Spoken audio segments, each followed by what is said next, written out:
What's your blood alcohol content? How did you get camo Jordans? They make them. Is it not a word? Dude, it is too a word. You harken back. You harking back. No, you right? do not. I was useless. Wait, hold on. Delonica? I'm hurting, man. Are you puking? Did you just bust out a Sargento? We're a Tillamook family. What's the proper technique to milk the teat? If they are competing for state championships, they ain't paying for their blizzards. Howdy, y'all. Welcome to the Marty Smith podcast. Marty's here, Wes is here, Travis is here. Kind of drinking out of a fire hose just a little bit this week. On Sunday, I went to Birmingham, Alabama, saw my buddy Jimmy Johnson race in the IndyCar race there at Barber Motorsports Park. Monday, got on an airplane, flew to Los Angeles, flew home on Tuesday. That's what brings me here. What's going on in LA? You got like a red carpet premiere? No, it was not a red carpet premiere. I interviewed Bob Baffert, the phenomenal horse trainer who has 6 Kentucky Derby championships on his resume, and his horses have finished first in the Kentucky Derby 7 times. His horse, Medina Spirit, 1 year ago, was stripped of his Kentucky Derby championship, and that's why I went out to Los Angeles to interview Bob Baffert at his home. You will see that this weekend on Sports Center on Friday and Saturday ahead of the Run for the Roses at Churchill Downs. When I'm done with you guys, I will head downtown Charlotte to vote for the NASCAR Hall of Fame. Then I will head to the Charlotte airport to fly to Miami, Florida to cover the Formula One race in Miami this weekend. So that gives you guys just a little bit of a snippet of what my schedule looks like. You and him might have the two most iconic hairdos, that's two amazing hairdos sitting down talking to each other. There's a lot of good hair. Yeah. A lot of good hair. I will agree with that sentiment, Travis.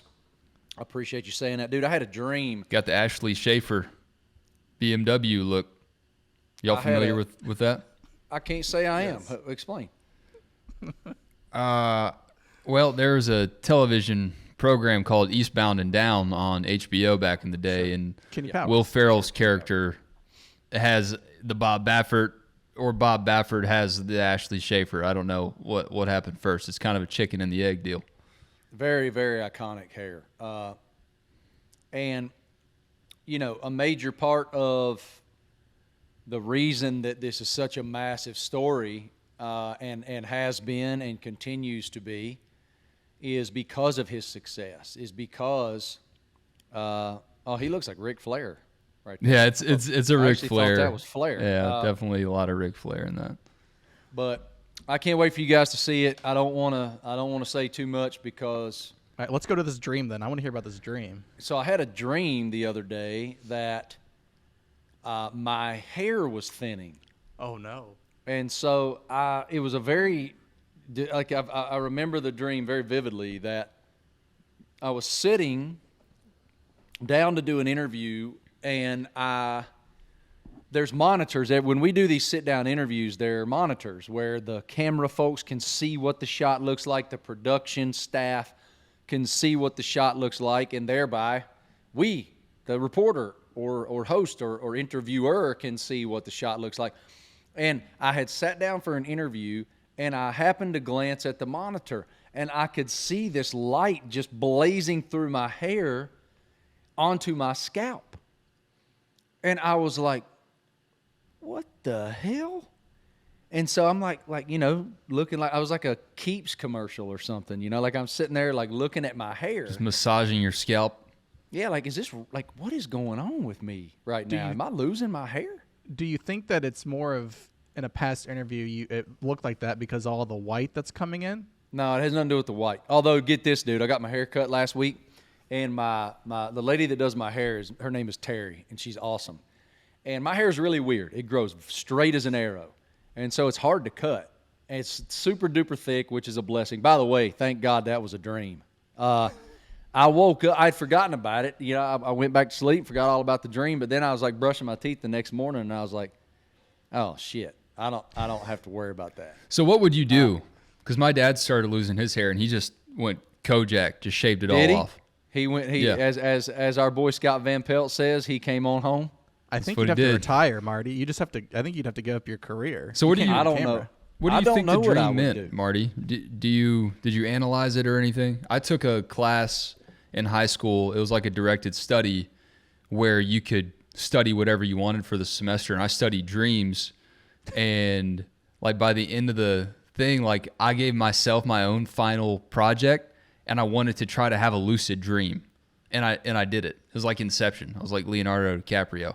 But I can also, I just flew. I don't know. I flew. What else would anyone want to do in a dream? Just fly around. Okay. Well, how do you analyze that? Well, tell me more about the dream. I'll see if I can decipher it. I mean, that's all I can really remember is that I looked at my hair, and I still had like all of the goop that I put in my hair to style it. Okay. Because if I don't, y'all don't understand. I take a lot of grief for my hair product, and that's fine. To each his own. Some of you guys have that perfect, like, it's SEC hair. I've always called it like University of South Carolina hair, but I realized that like it's SEC hair. What does that mean? Like Bama bangs? It means it's like Lego snap-on hair. It's the perfect like swoop over fraternity boy hair. It just takes years and years and years to get that going. I mean, it doesn't just happen overnight. So I can't do that. It doesn't exist because my hair is so thick and grows so straight. My hair will not do that. Look what my hair looks like without product. I've seen it, man. Yeah. I look like Beaker from the Muppets. It is a very unfortunate look. And so your lower lip just unfolds. Yes. Me. And so I just put the product in it. McGee says this all the time about, there's a lot of good hair on the Marty McGee program too. And so, like, I don't know, McGee's years older than I am, and he doesn't have any gray yet. Like, I don't good get genetics. It. Yeah. His is jet black. It's jet black. I don't get it. He has no gray. All right, and so Laney's the same way.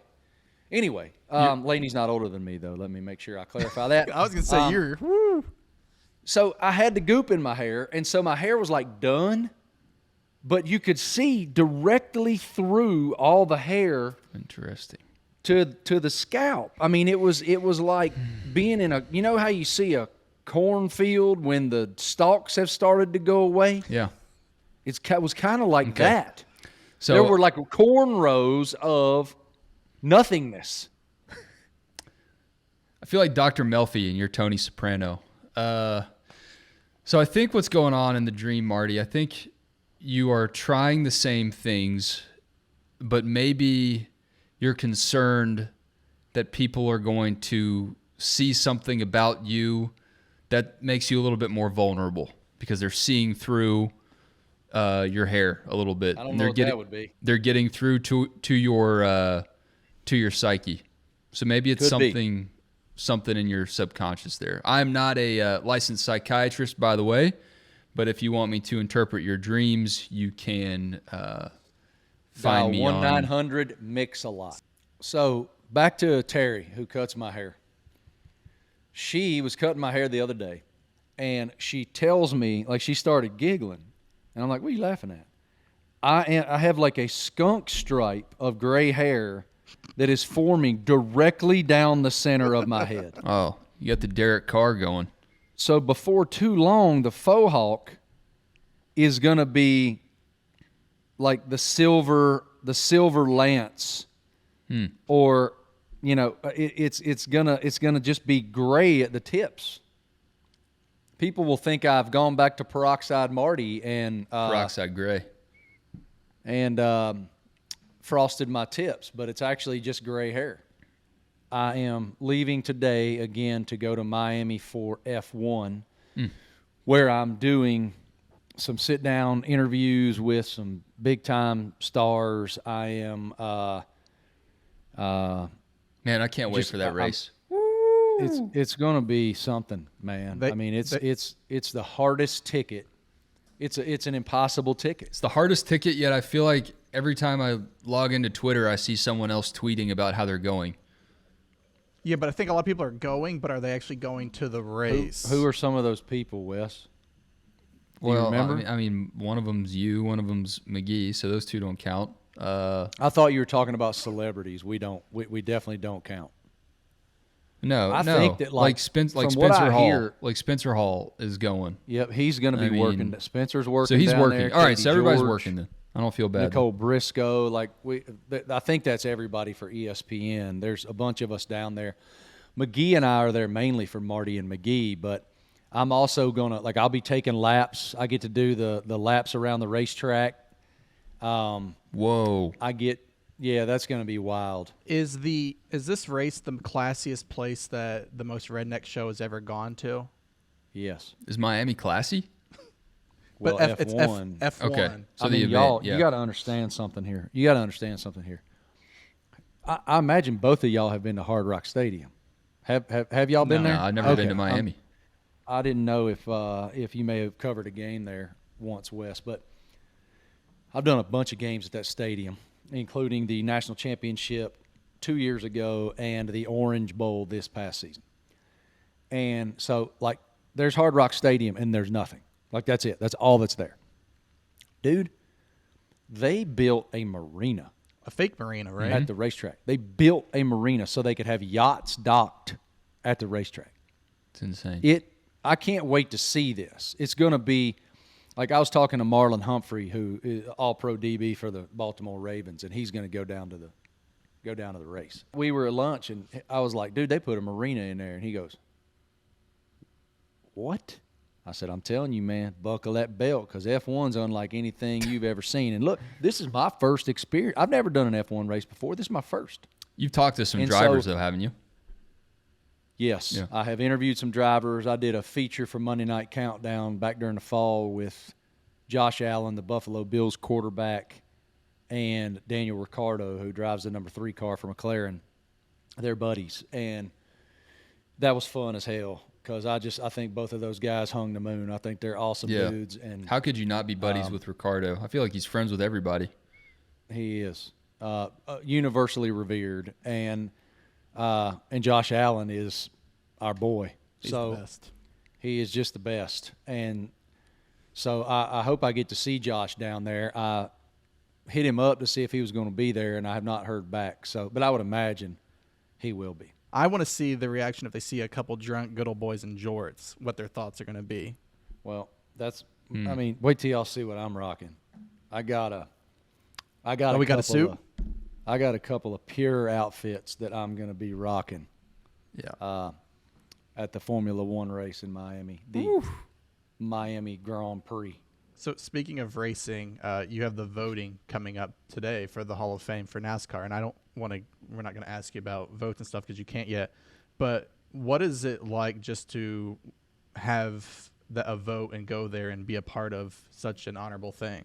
It's very humbling. That's how it is. To be able to sit in a room with a who's who of NASCAR garage royalty, from previous champions of the sport, drivers, owners, administrators, executives, broadcasters, you feel very small. And for the most part throughout the years, I've just kept my mouth shut because I have my opinions about who should be in and who shouldn't. But one of the most awesome parts of that, this is a calendar circle day for me every year. I love this event. I love the opportunity to be a voter. I'm grateful for that opportunity. And I always go in with an idea of who I'm going to vote for. Like, I study, I tell myself this person is the most deserving. These people are most deserving. And invariably, as I'm in there, I will hear someone with great historic knowledge explain to me the merits of someone's career that maybe I wasn't as familiar with. And that will change my mind. I think every single year I've gone in with a ballot in mind and never voted that way. During my entire time as a voter, which... Man, it's like going to the Cheesecake Factory. You get in there, you think you know what you're going to order, and you just flip through that novel. Woo! That menu is so overwhelming. Mind changed. I mean, It's the War and Peace of culinary experiences. If I never step foot in a Cheesecake Factory ever again, I will be happy. What's your problem with Cheesecake Factory? What's your beef with the sea cake, bro? The menu is just, it's too much. It's too much, and then there's always a line. Like, you're going to wait 30 minutes, then it's just, there's too much. Also, cheesecake is disgusting. I just simplify the menu. I don't need it dumbed down to like 5 items, but let's knock off a page. Wes, your culinary takes continue to disappoint, Travis. Have I ever mentioned on the program here that Travis has a notable case of obsessive compulsive disorder? Yeah, you've mentioned it. You've mentioned it. I've never experienced anything quite like it. And it also lends to the reasoning why. First of all, that Travis is the go-to person for my schedule because he knows it backwards and forwards. And also the fact that he can lament all of my inadequacies with my wife because they are a unified front in doing their very best to keep me between the proverbial navigational beacons. See, that's why I don't feel like I'm wrong, because a lot of the things, as you say, Laney does the same thing. I'm like, if you're comparing me to Laney, I'll take it. Yeah. With the windshield wiper thing, I was blown away because I was like, dude, you are just like Laney. Okay, like so Wes doesn't know about this, but Marty FaceTimed me the other day, and the sole purpose is he turned the windshield wipers on super fast to see if he could bother me. I had them on. It was like dusting, or what do you call it, misting outside, and the mist had stopped. Dusting. And I just had the wipers full tilt, pinned, and I thought this would piss Travis off. So I FaceTimed him while I was making my way down Interstate 20 towards the Barber Motorsports Park. And I didn't say anything. He thought I butt timed him or I didn't know what was going on. But what bothered me, though, I didn't really notice the windshield wipers. Butt faced him. That's what I was about to say. I butt faced him. He was like in the middle of the road. So what did you do, Travis? Did it bother you? Yes. The windshield wipers, it took me a second to realize, but it was his driving. Yeah. That's a good inside joke right there, actually. Butt faced? No. Oh, yeah, butt face is good. We can print the T-shirts on that one. We should trademark. So, Travis, I planned to mention these on the show, but I didn't know that it was going to be because of you. Do your kids have these, puppets. Marty? These little popper things? Yeah, my Lord, yes, we have a. So, Travis, if you get anxious, man, you just pop these little guys. And I don't know. So it's not. I don't know who invented them, but I'm pissed at them because it's such a simple idea. Probably cost about 2 cents to make, and the entire population of children on the planet is popping these things. We have more than we know what to do with. So my niece and like big ones. I mean, they're like 200 buttons on this one that Vivian has. By the way, the cup holder just came out of my camping chair I sit in to do the podcast. But so my nephew, it's like a bedpan. Niece, I forget who. Someone has them. I think they're dumb and boring. There's nothing like. Dude, you're 32 years old. Of course you do.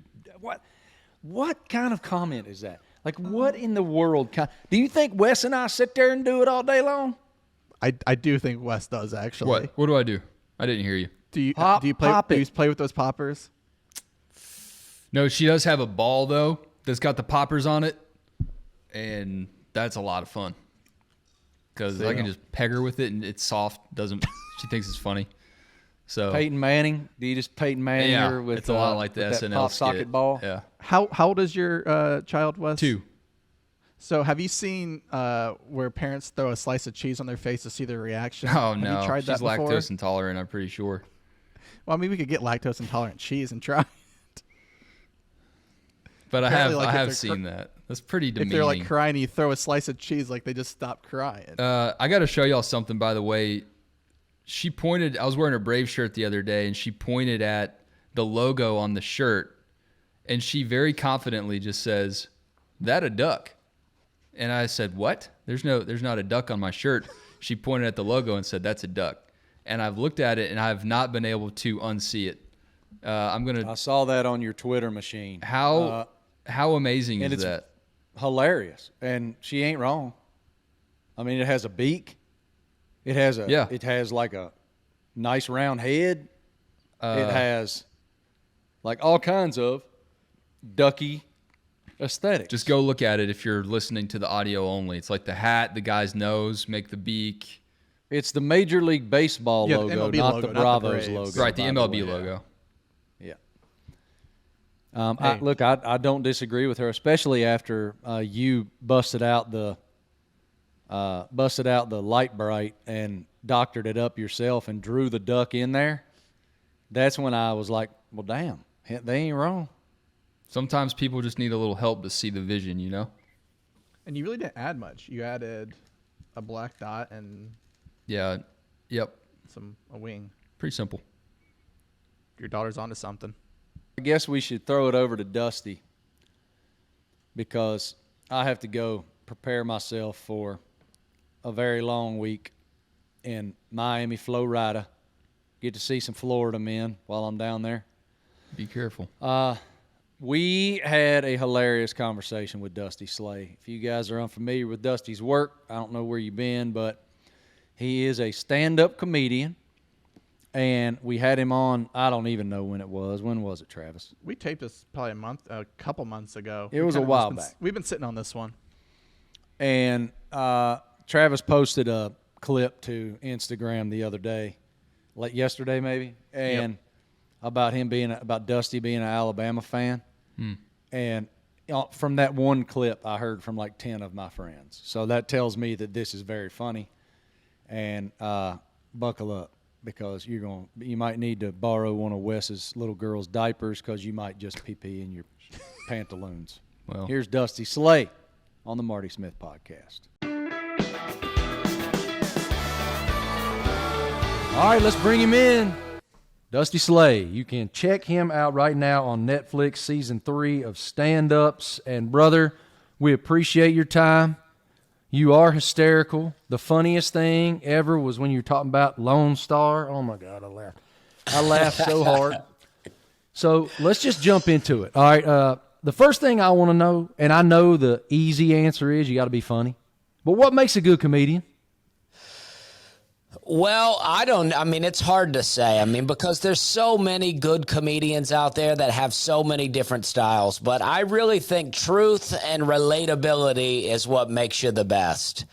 Because if what you're saying is not true, then you're making up something. I don't know. If it's not believable, it's not funny to me. And if I can't relate to it, then it's not funny to me. You've been on all manner of shows. If you name the show, all you guys watching and listening, it's Fallon, it's Kimmel, it's the whole thing. What is your most memorable performance and why? Well, it's hard to say that being on Netflix is not the most memorable, but I think my first appearance on The Tonight Show was the most surreal for me because it went the way that you want it to go. My Netflix went exactly the way I wanted it to go too, but by the time I had reached Netflix, I've done a lot of things. But when I was doing The Tonight Show, that was the first time I was just blown away. And honestly, I got the same feeling from doing the Grand Ole Opry the first time. It didn't make sense to me that a little country kid that doesn't even play music was getting to perform on the Grand Ole Opry stage. I was going to ask you about that. That is obviously hallowed ground. It's as sacred as it gets in Nashville, Tennessee. Hell, I got to be honest with you. Before we booked you to come on, I didn't know anybody ever did comedy at the Grand Ole Opry. So how's that go when you're standing in a circle, man? Well, I was so intimidated the first time, but I think I've done it about 15 times now. Yep. And now I really feel at home. The people that work at the Opry are so nice and so great. Everybody in the band, and it's all like it feels like just a good fun hang. But the first time I was just like, man, I got to prove that I belong here. You know, I got to prove that this wasn't a mistake, you know, that they're like, we could have put any musician here tonight, but we chose to let you do jokes. So don't make us regret it. Yeah. How does it work? Do they do like a comedy night in the theater, or are you part of the musical lineup for the evening? Yeah, I'm just part of the musical lineup. And but I think the great thing is that, oftentimes the music can get so serious that it's a nice break to have comedy. I think the worst performance I've had there was when I followed Neil McCoy. And I think it's because Neil McCoy got so wild. He went out into the audience. He had basically his own comedy show anyway. And then I come out to do comedy, and I'm like, well, I can't sing. It's not fair when people can sing and be funny. Yeah, when Neil's wearing them britches that tight and he goes, all she's got to do is just to give me that wank. You got no shot, bro. You got no he's chance. Out in the crowd. Yeah. Normally I come out and I get to break up the seriousness with a bit of levity. And dang, Neil McCoy had the audience going. They were like, bring Neil McCoy back out. I didn't bomb, but it was my worst set there.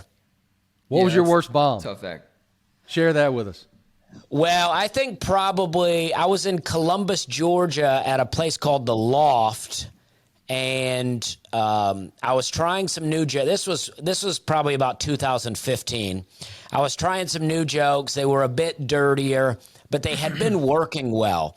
But my dad and his wife and his cousin and his wife and some people from their church all came.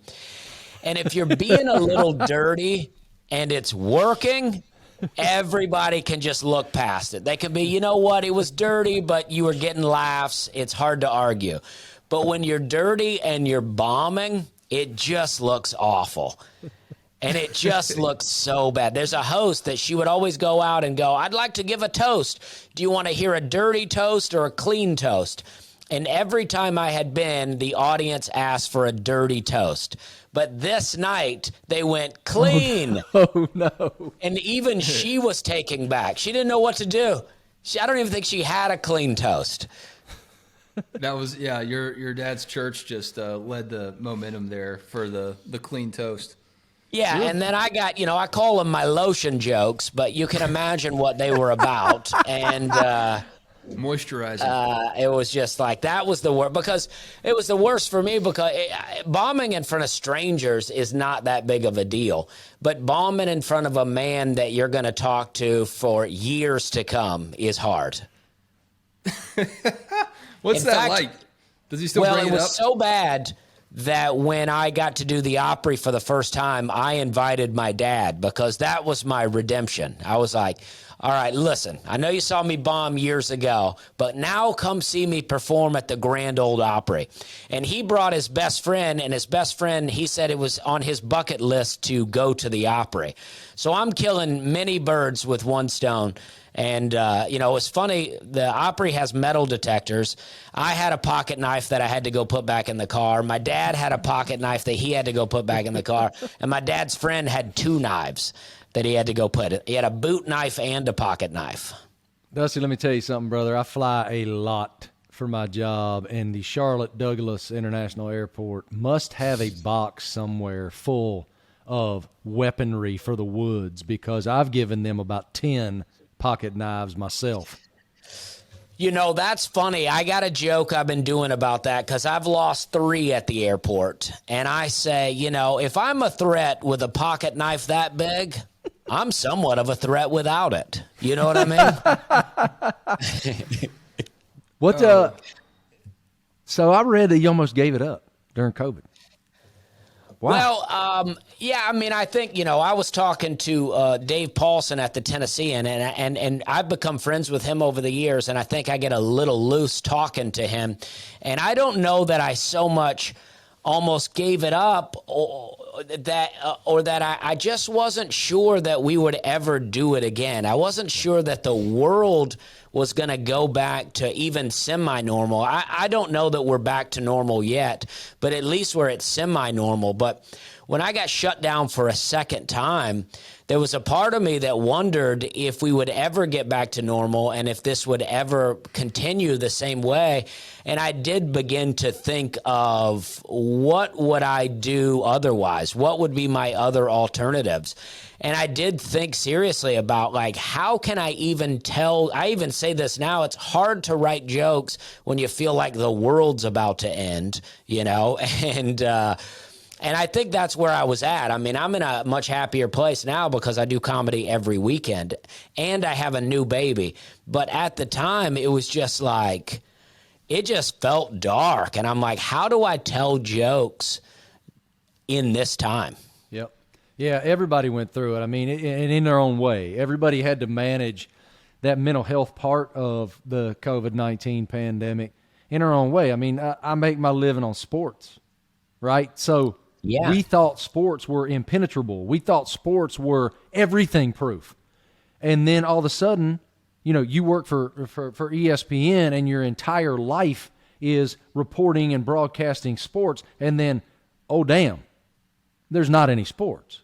And so a lot of people had to deal with it. Like, it is interesting, man, how it changed our perspectives on the blessings of getting to do what we do. So how did your perspective on being a comedian and sharing that humor change? Well, I think for me, when I got to go back out, at least the first time, I got to go back out and it gave me an opportunity to kind of reset because I said, you know, we've all been shut down. How do I get shut down and then just come back out and tell all the same jokes I was telling before this happened? So I thought the audience is just so happy to be out of the house. This is a good chance for me to just tell some new jokes, talk about some new things. And then I got shut down later in 2020, and I just, at that point, I was just so happy to be back out there and be on stage that I was just blown away, and I just was so happy that, I don't know, it's just hard to describe. I was thinking about, I don't even know if I want to do comedy anymore, and then immediately after that show, I felt such a rush that I hadn't felt in a long time that I was like, oh, this is amazing. Like, I'm like, all right, I'm ready to do it again. You were reminded of your purpose. That's what it was, man. You were reminded of your purpose because you're injecting joy and fulfillment into people who desperately needed it. I don't know. I'm not a comedian. I don't know a whole lot of comedians, but I would imagine that the energy rush for you guys is, I have spent, this is my life's work, is trying to inject joy into your night. And when you receive that back, that energy exchange is validation. And so I would imagine that has to be part of this. Yeah, I think so. And when you do comedy night after night, and I'm sure it's the same for musicians, I'm sure it's the same for athletes, it's like night after night after night, the rush can go away sometimes. But when you have to take time off and then get to come back, it's unbelievable. So not just COVID, but I mean, with social media, the Netflix model that you mentioned, how have you adapted to what this art form is becoming? Obviously, you still have the live element, but it seems like you have to be funny when you're just in your normal day, you know, walking around doing things on Instagram, which you're good at. But that seems like maybe when you got into it, I would think you couldn't have imagined that would have been part of the gig. Yeah, I mean, it's fun in a lot of ways. I like social media in a lot of ways. I like telling jokes online. I like posting videos of my stand-up. But there seems to be this real push for people to have an insight into your life and for me to film doing my everyday things. But I'm like, I don't want to do that. I just want to do me doing everyday things is me, like, you know, turning it off for a minute and being a normal person. But it's like, I want to go work out in the yard and plant vegetables and fruit. And I'm like, I'm always tempted to be like, I should make a video of this. But then I'm like, am I really taking a break? Wow. It's like, I don't want to video every aspect of my life. You know, I just had a baby and I haven't posted one picture of her in 9 months because I'm like, I'm not trying to use my kid to get likes. Yeah. If people do that, I'm not judging them, but I'm not trying to do it. No, you know? I totally get that. No, you brought up Lone Star, and I was thinking before this convo about this era in country music where guys were just singing about being a dad, and it wasn't really part of what country music was all about before that. And when I look back on the big picture of what was going on in country in the 90s and 2000s, that just seems like such a weird path for country guys to start singing about that. Oh, man. Well, that Lone Star song cracks me up because people love that song. And I like Lone Star. I do like them. I really like them. But that song, I'm Already There, that cracks me Mr. up Mom. because it's like you're not there and you're telling your little kid, I'm already there. And your little kids are like, well, where you at? Let's get together. You know what I mean? You talking about that kills me, man. You were like, I'm the shadow on the ground. No, you're not. Yeah. It's like The shadow on the ground like, can't play catch with me, Dad. Like, when you say, I'm with you in spirit, it's like, okay, so you're not with me at all then. What about 5 o'clock somewhere? You think that one's funny too? Oh, man, 5 o'clock somewhere. I got a 7-minute breakdown of 5 o'clock somewhere. And, but, I always, it's funny. It's like, if you say 5, it's like the song that justifies drinking any time of the day. You say it's 5 o'clock and it's okay.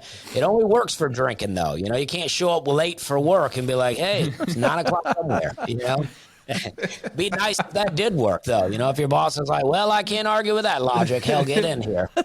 9 o'clock on the West Coast, boss. Yeah, exactly. And then people always love to throw at me. They're like, Newfoundland has a half hour, because I say this, because I say, he says it's only 12:30. That's 12:30, just to be clear. He said, it's only 12:30, but I don't care.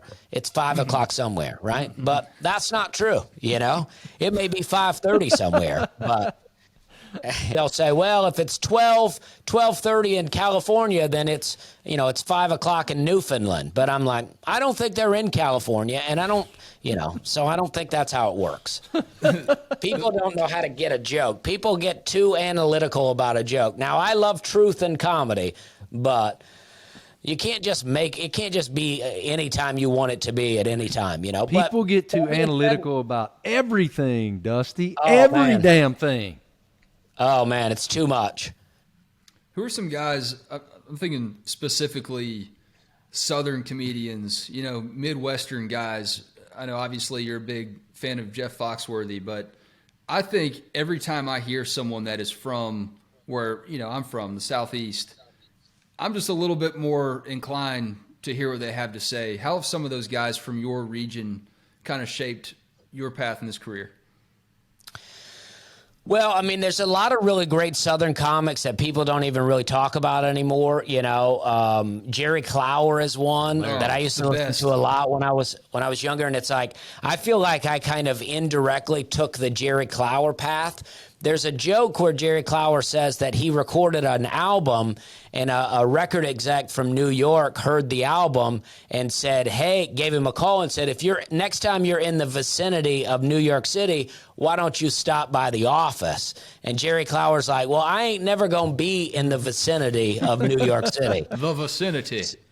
So if you want me, you got to send for me, right? And it's like, that's not exactly my path, but I never really wanted to move to New York or LA, and I like living in Nashville, and I'm like, I just want to be a comedian. I'm not trying to be a movie star, so I'm going to stay here, and I'm just going to do comedy. And I think that, there's also another comic named James Gregory that I always really liked, and he stayed in Atlanta his whole career.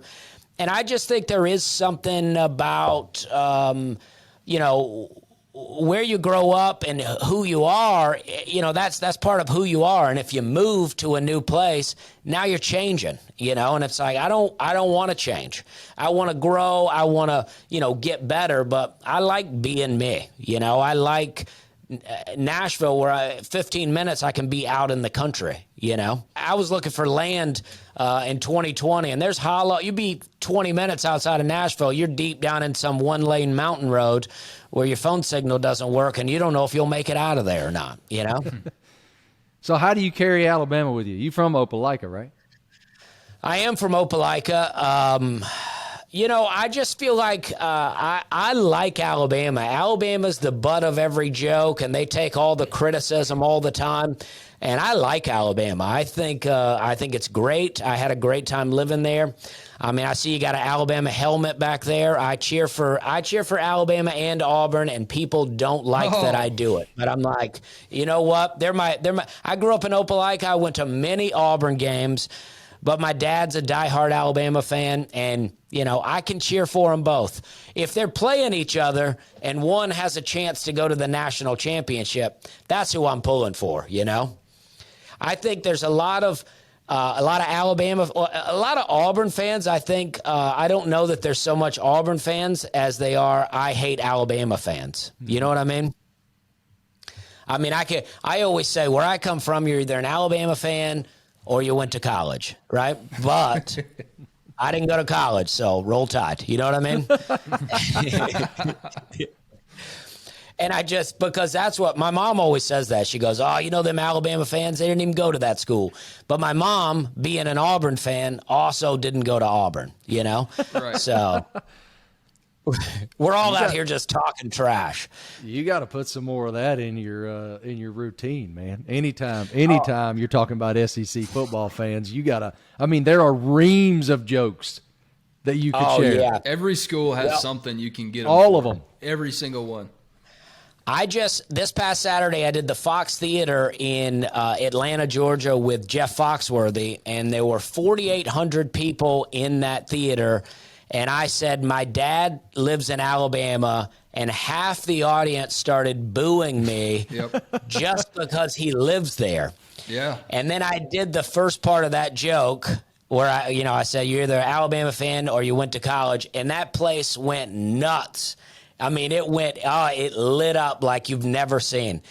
And then I did the second part of the joke, and that's why the second part is the best, you know? I go, hey, but I didn't go to college, so roll tide. So fun. And I don't know, it just pulls the rug out from under them, and I love it. Dusty, I'm in Athens, and we're still riding high over the Natty, of course, but there's still the inferiority complex, so that doesn't surprise me at all that joke was a mixed reception from the dogs in the building. I love Foxworthy because he went to Tech for a little bit, and he's a Georgia fan. So y'all have a little bit of that mixed house divided internally thing going on too. Yeah, I think Foxworthy roasted me a little bit after he went out there. I couldn't hear because side stage in a theater you can't really hear, but he talked about me being from Alabama, and then I heard him doing the go dogs and barking, and oh man.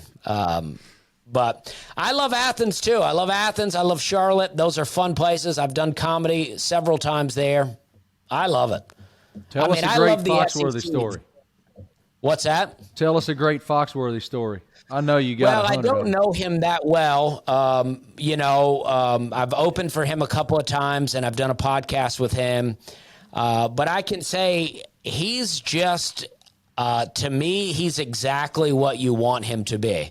Just a normal guy with tons of stories. And, he says he told me the first time we talked that he's a big fan of my comedy, which as a kid that grew up in a trailer park, and I was living in a trailer park in middle school when You Might Be a Redneck came out, and no one had ever spoke to me that way before. And so for him to tell me he's a fan of my comedy blows my mind.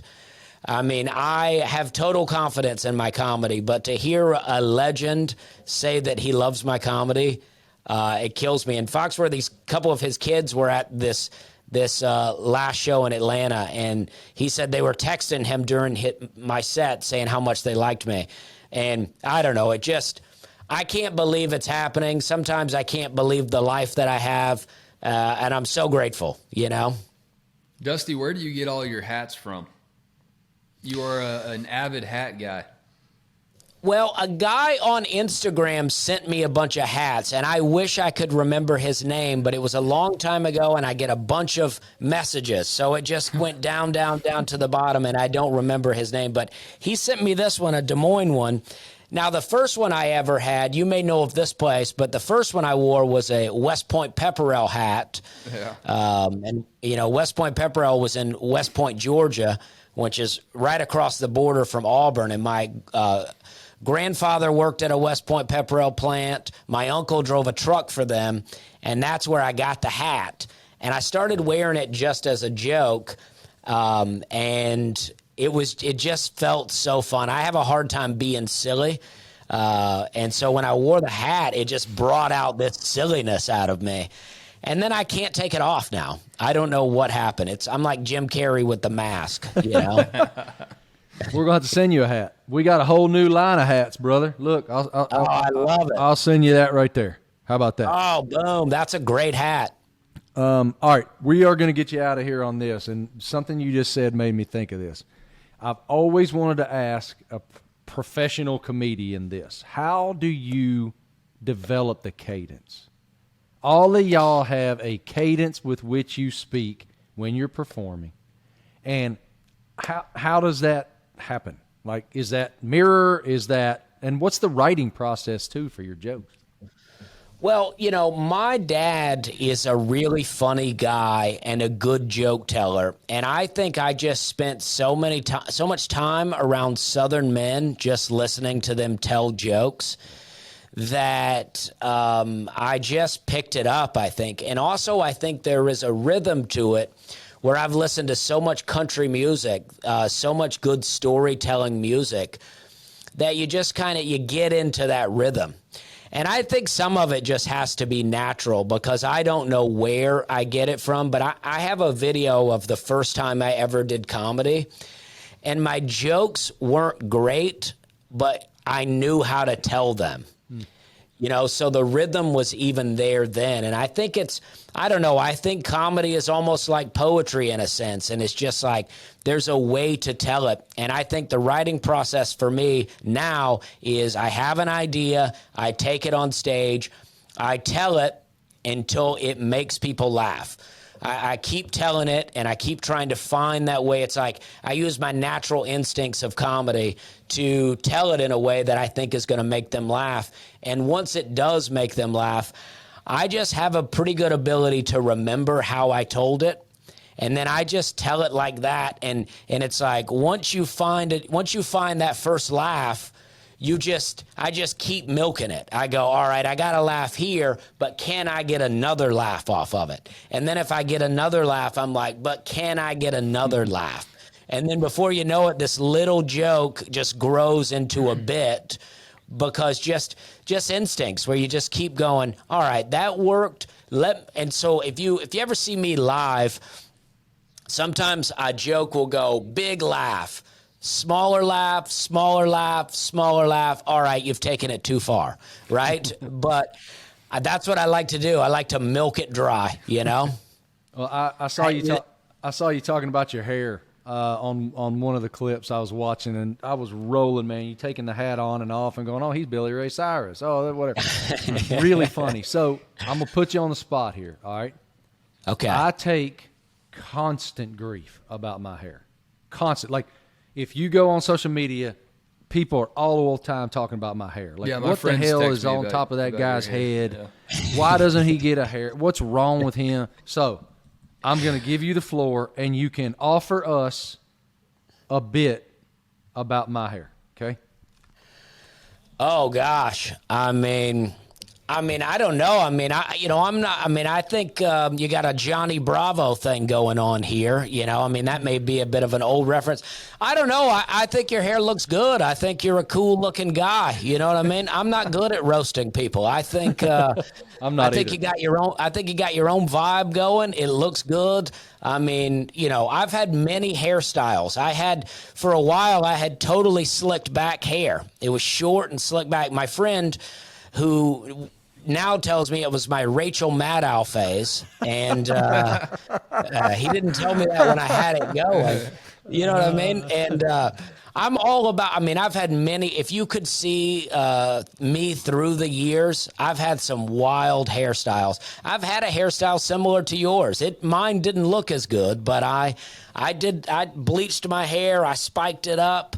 I felt like I was awesome. You know, it was the Eminem days, and back when he was blonde, and I'm all about cool hair. You know what? And I feel like the cooler your hair is, the more people harass you about it because they can't handle it. They can't have cool hair, and they want to harass us about it. Bald guys love to attack us about our hair. You know what I mean? Yes. I always laugh when it's some guy telling me that I need to get rid of my pubescent 13-year-old hair, and his profile picture, he looks like a cue ball I'm about to strike in the pool hall he wants after it. 12 beers. That's why, Marty. He wants it. He wants to take it. Yeah, it's like people out here looking like Paul Feinbaum trying to tell us what to do with our hair. You know what I mean? One of the greatest, no doubt the funniest moment of my on-air career was with Feinbaum, and it was a hair joke. So, well, I spent many years listening. When I used to sell pesticides for a living, and I would drive from store to store, and I listened to so much Feinbaum. I mean, that show, it blew me away. And what I like about it is he's like in any sitcom, he's the great, straight man. It's like everybody's absurd, and he's like, okay, next call. He's in the eye of a hurricane, just keeping it all around him at the same time. He's a sorcerer. Bringing people back. Wizard. It is mastery, no doubt about it. Well, yeah, but I think your hair's on point, and I think you should keep it going. Well, look, man, we've kept you. We appreciate you, man. Thank you so much for taking the time. Your humor, your talent is remarkable, and when you come to Charlotte, I'll see you then. Well, I really appreciate it, and I hope people will go on to Netflix and watch me on season 3 of the stand-ups, because the more people watch it, the more chance I have to get a full hour, and I got a full hour ready to go. And I got 150 more we're having a good times to say, and I feel good. Yeah, Dusty's funny. I appreciate his time. He's really built something special. And when these dudes lean into being country, I love every bit of it. And he definitely leans into being country. Yeah, he owns who he is. And that when someone is being true and authentic to who they are, then it makes it more funny, because the jokes, they're not just made up stuff. It's things that, like the pocket knife thing. Like, how many people can relate to that?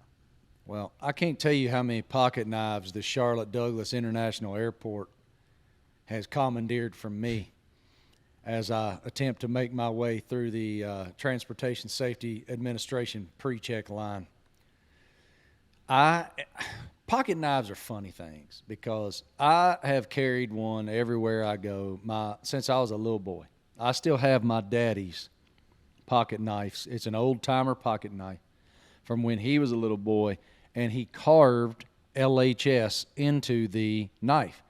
I don't know how he carved his initials into his pocket knife. I guess he used a pocket knife to personalize his pocket knife. But nonetheless, I still have Daddy's pocket knife, and I've always thought they were awesome. That's one thing about having a relationship with Academy Sports and Outdoors, because every damn time I walk into Academy, I come out with another pocket knife. I don't know what it's like. Pocket knives and Air Jordans. I just cannot stop myself. I cannot quit. And peanut butter. Those are 3 things I just cannot stop. I almost lost a pocket knife that meant a lot to me. So when we went to Daytona for the race, I flew down there. All I had was a backpack with my stuff in it. Just a bag and a knife, like a Navy SEAL. And so then, we're leaving. Wes and I were hightailing it out of there to make our flights. And I'm going through security, and my bag gets pulled. And I'm like, what's it getting pulled for? Like, there's nothing in there. And the guy's like, is there any sharp objects or whatever? I'm like, no, there's nothing. There's some headphones, clothes. And he's digging and digging and digging. All of a sudden he's like, what's this pocket knife? And I'm like, clearly it's from when it was from when I moved down to Nashville. I threw a lot of stuff in my book bag, but did y'all hear my ice machine? Yeah. No, I didn't. So somehow Nashville's airport did not catch it at all, one bit. Did they take? Did Daytona take your knife? So I thought I'm losing it, and this is a knife from my grandfather's knife that he got in World War II over in Pakistan, and they were like, "There's 3 options," and I'm like, "The options are all going to be like, nothing I can do." Well, one of the options was, "We'll mail it to you. Write your name on this envelope, and we'll mail it." And that's unbelievable. That's unheard of. That does not exist at Charlotte. They mailed it, and they paid for the mail. What? Yeah. It's like $5. Shout out Daytona TSA. Man. Yeah. Wow. That is big time. That is very cool of them to do. If you want to get free shipping, I've never heard of that before. I've never heard of it either. Go to the Daytona airport. He's like, you can surrender it. You can take it out to your car. And I'm like, I can't do those two. I saw a deal 2 days ago when I flew to Los Angeles, California. There was a lady in line behind me, and she had forgotten to take the water out of her water bottle. This was not like a bottle of Dasani or whatnot. This was not a plastic bottle. It was like a Yeti or thermos. Yeti type of bottle. They would not just pour the water out and hand her the bottle. She had to go back through security, pour the water out, and come back through security again. Mm. And I was kind of like, that's a lot. That's awfully involved when you could just pour it out. I love the people that are chugging it right at the point where they have to, like, the no return. That's me. I mean, listen, if I've bought a water, if I have purchased a water en route to the airport that morning, or I've had one that I am, doing the airport dash, that water probably cost 300 to 400% of what it should, right? But who's buying a water before, like, at the airport before TSA? Well, if I am in the hotel lobby, you scoop and one I up buy on the way. a water, I am probably taking an Uber or I've had a rental car. So I've either dropped off the rental car, which, by the way, I got a great hack for y'all. Okay. Anyway, I'm the dude chugging the water and then tossing the bottle before I go through TSA. Check this out, all right? So I leave the interview Tuesday morning.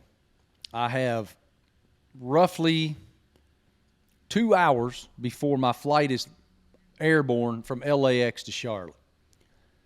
LA, if you're driving 8 miles, it's an hour. So I'm like doing the math. I'm like, man, I got to hurry up. So I get on the highway and I'm standing in the loud pedal. And my boy Patrick Abrahams calls me. He's my field producer for ESPN. He is going to the F1 race with me. We're doing the Indianapolis 500 together. We do everything together. He's the man. Listen to this idea he has. He had just done it himself. If you are at an airport like LAX or somewhere that has a bus transit system for an off-site rental car facility, you know that is an intangible thing. You cannot predict how long it's going to take for the bus to arrive, what traffic looks like once you get on the bus. So it is a very unpredictable moment trying to catch your flight. What he did was this. You return your rental car at the rental facility and you get an Uber to wait for you at the rental facility, and you take the Uber from the rental facility to the terminal. It probably saved me 40 minutes, and I made my bird. I don't know if I had not done that, if I would have made that bird. Good job, Patrick. I thought it was the most brilliant thing I'd ever heard in my life. It's incredible. Life is really all about hacks, man.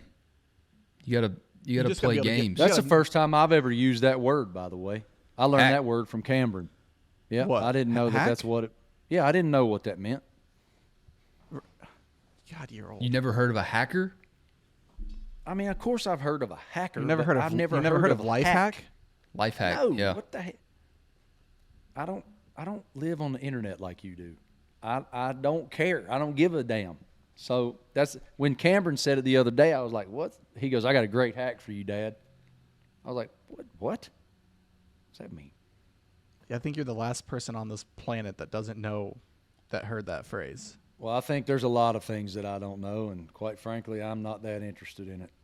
Disinterested. All right, well, we have wasted enough of y'all's time today. This is the Marty Smith podcast at Outsider. Wesley, thank you. Travis, thank you. The lip fur, it's coming in. I mean, it looks good, bro. Hey, I can't shave it, man. I played golf over the weekend, and it has added distance to my drive, taking strokes off the scorecard.